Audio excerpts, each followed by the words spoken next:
Hi friends, welcome back to my channel. Today in this video, I am going to show you how to turn off Screen Time Reminders mode on Android. Please consider subscribing to my channel and liking this video. Let's get started, guys. Step 1. First, unlock your Nothing phone.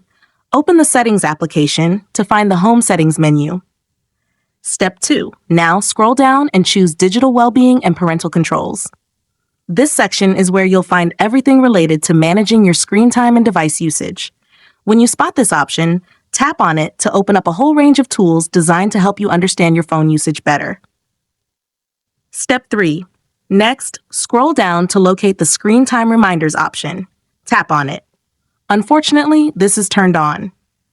Step 4. For the last and most important step, choose the Use Reminder option to turn it off instantly. If you found this tutorial helpful, don't forget to like this video and subscribe to my channel. Thanks for watching, and see you next time.